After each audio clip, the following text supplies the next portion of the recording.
Uyu munsi ndabazaniye agatekinike k'ingene ushobora kuraba statut y'umuntu yakublotse kuri WhatsApp. Hello abakozi ba New Life Tuto bw'enyuzi mudukurikirana muri mu bihinga itandukanye.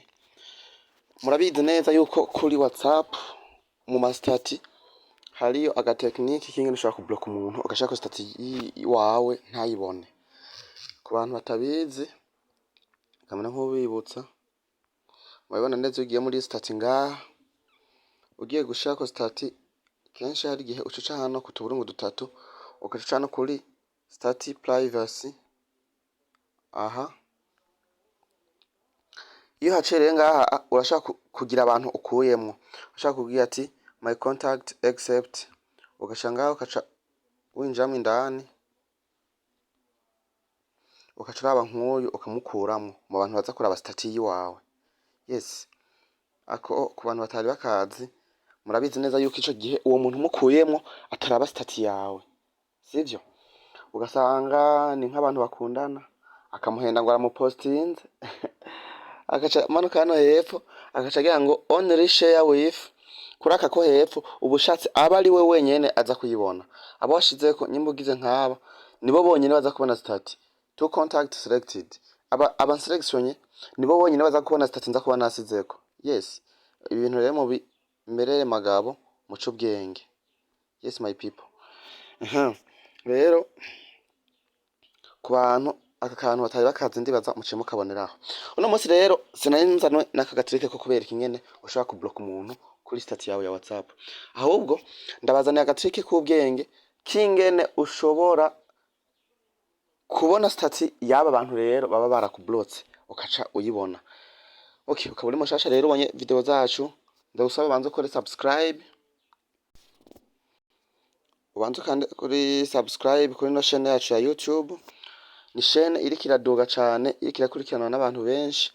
Sinumva wewe utari kurakora subscribe ikintu urindiriye. Tugeze ku bantu 953. Hanyuma mubandanye mudushikiza amapartage musangiza abandi zino video zacu. Yes, natwe ntituzokwigera dusinzira tutabarondereye bishasha.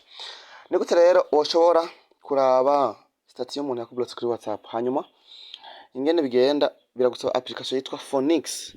Ku bantu batayifise Phoenix, abo turi kumwe muri groupe no ushobora kuyibaha muri groupe ya WhatsApp, ariko abo tutari kumwe naho Phoenix urayitreshaje muri Play Store. Waza kuja muri Play Store nkuko nyene bisanze ucana muri recherche wandika ijambo Phoenix ngi ica yizana hanyuma uyinstall. Ana nkujewe yuko isanzwe iri install. Hanyuma umaze kwinjira muri Phoenix nkuko reka turindiye ibi bintu biko biraharura bivemo. Uza gushikira ahantu hameze uko urabona hano hepfo ko dufise utuntu twinshi, dufise utuntu twinshi hano hepfo. Wowe uraza gucuca hano handitse explore. Hanyuma umaze guca kuri explore murabona ahantu handitse statut saver. Nuvuga aka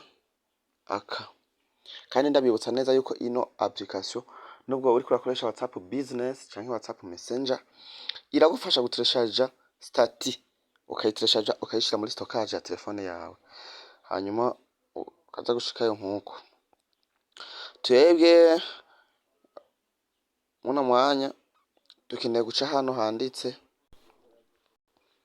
Umaze gushika ngaha uza gushuduga hano handitse Statut within 24 hours. Yes my people, uza guca winjayo ngaha nkuko nuvuga ngaha statut y'umuntu wese yaba wakublotse yaba utakublotse iyi Phoenix yoyo ikizafisha zose atani mikuyemo.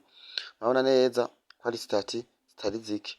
Izi zose abantu baba barakublotse n'abatakublotse byose ivyafishiriza rimwe. Yes, byose byafishiriza rimwe. Mabona bizana byose ikindi naco wifitiye nk'umwanya muke wo kuraba statut z'abantu urumva ukacuca ngaha urashaka kuca ubirabira rimwe. Urashaka kuca uzirabira rimwe iz'abantu zose. Hanyuma ushaka no kuyibika ngaha biba byoroshe.